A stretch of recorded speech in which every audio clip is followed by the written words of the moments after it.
السلام علیکم. امید کرتا ہوں آپ سب لوگ خیریت سے ہوں گے. کچھ باتیں آپ لوگوں کے ساتھ ڈسکس کرنی ہے جس سے میری زندگی میں بہت فرق آیا ہے، اور میرے خیال سے میری نہیں اور لوگوں نے بھی اس پہ عمل کیا ہے، ان کی بھی زندگی میں کافی فرق آیا ہے، وہ گرو کر رہے ہیں ڈے بائی ڈے.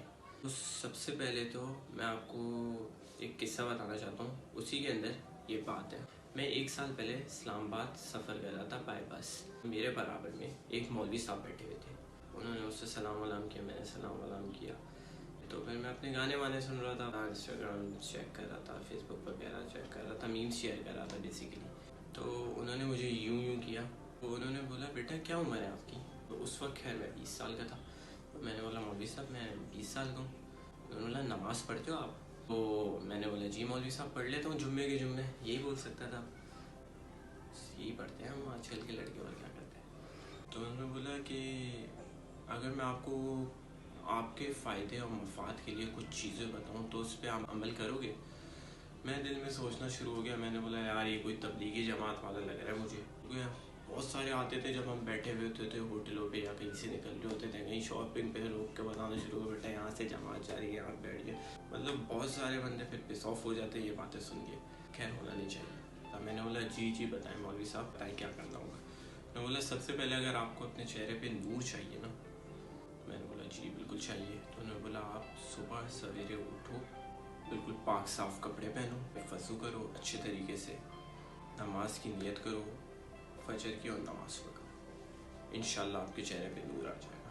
میں نے بولا ٹھیک ہے مولوی صاحب. اس کے بعد انہوں نے کہا کہ دولت چاہیے آپ کو. میں نے بولا ضرور چاہیے، یہ تو کس کو نہیں چاہیے، بتائیں اس کا کیا راز ہے اب. تو انہوں نے بولا اگر آپ کو دولت چاہیے تو اسی طریقے سے ظہر کے ٹائم پہ آپ ظہر پڑھو. پھر انہوں نے بولا کہ آپ کو صحت چاہیے. میں نے بولا ضرور چاہیے مولوی صاحب، جب نور آ گیا دولت آ گئی تو صحت بھی تو لازمی ہے، ورنہ ان دونوں چیزوں کو انجوائے کیسے کریں گے ہم. تو انہوں نے بولا بیٹا پھر عصر پڑھو. پھر انہوں نے بولا کہ کامیابی آپ کو چاہیے. میں نے بولا ضرور مولوی صاحب. تو انہوں نے بولا کہ آپ مغرب پڑھو. پھر ہمارا بریک آ گیا، کوئی اسٹیشن آ گیا، ہاں بحر آ گیا. میں اپنا چلے گیا کچھ کھانے پینے، وہ مولوی صاحب چلے گئے نماز پڑھنے. آئے واپس، پھر ہم بیٹھے، پھر میں اپنی چیزوں میں لگ گیا. پھر انہوں نے مجھے یوں کیا. میں نے بولا جی مولوی صاحب آپ بتائیں کیا کرنا ہے. تو انہوں نے بولا یہ چاروں چیزیں تو میں نے تمہیں بتا دی اس کا حل. تو اس کے بعد سکون کی نیند چاہیے تمہیں، سلیپ از ویری امپورٹنٹ. میں نے بولا اس کے لیے لازمی عشاء پڑھنی ہوگی مولوی صاحب. انہوں نے بولا بالکل ایسا ہی ہے. تو پھر اس کے بعد یہاں ہو گئی ہماری بات ختم. پھر انہوں نے مجھے اٹھتے ہوئے بولا بیٹا اس پہ عمل ضرور کر کے دیکھنا، انشاءاللہ فائدہ ہوگا. میں نے بولا اچھا مولوی صاحب ٹھیک ہے. پھر میں نے وہی ایک کان سے سن کے دوسرے کان سے نکال دی. میں نے یہ 1 سال پہلے آپ کو واقعہ بتایا. ابھی کوئی 3-4 مہینے پہلے نا میرے ساتھ نا عجیب کرائسس ہونا شروع ہو گیا. میرے پاس پیسے ختم ہونا شروع ہو سے ہوتے تھے تو ان میں برکت نہیں ہوتی تھی، یوں ختم ہو جاتے تھے. کوئی نقصان ہو رہا ہے، موبائل کا پینل ٹوٹ رہا ہے. تو پھر کوئی 2-3 مہینے پرانی بات ہے کہ میں صبح کوئی 6 بجے بے چینی سے اٹھا. تو پھر مجھے وہ ایک دم سے نا میرے دماغ میں وہ مولوی صاحب کی بات یاد آئی کہ نماز پڑھو، ایسے ایسے ساری تو سارے مسئلے حل ہو جائیں گے، یہ کامیابی حاصل ہو جائے گی، سکون ہو جائے گا زندگی. میں اٹھا، میں نے کپڑے چینج کیے، میں نے جائے نماز بچھائی، نیت کی، نماز پڑھی. پھر میں سو گیا. کوئی 11:30 بجے اٹھا. پھر میں نہایا دھویا، کام پہ گیا. پھر جیسی اذان کی آواز کانوں میں آئی پھر نماز پڑھنے گیا. پھر میں نے اپنی کچھ روٹین ایسے سیٹ کر لی کہ میں پہلے آتا تھا مغرب کی نماز کے فوراً بعد گھر آ جاتا تھا. پھر میں نے اپنی روٹین ایسے سیٹ کر لی کہ بھائی 1 نماز ہو جائے صبح کی گھر پہ، ٹھیک ہے، اور 4 نماز ہو جائے مسجد میں. تو عشاء کے بعد گھر آؤں. پھر میں عشاء کے بعد گھر آنا شروع ہو گیا. اچھا اس کا مطلب فوراً نہیں ہونا شروع ہو گیا کہ میں نے 1 ہفتہ نماز پڑھی، یار اب میں انتظار کر رہا ہوں کہ کب نور آئے گا، کب دولت آئے گی، برکت ہوگی، پیسے آئیں گے، صحت آئے گی، سب کچھ. نہیں، یہ 1 ہفتے میں نہیں آتا، ٹھیک ہے، فوراً نہیں ہوتا.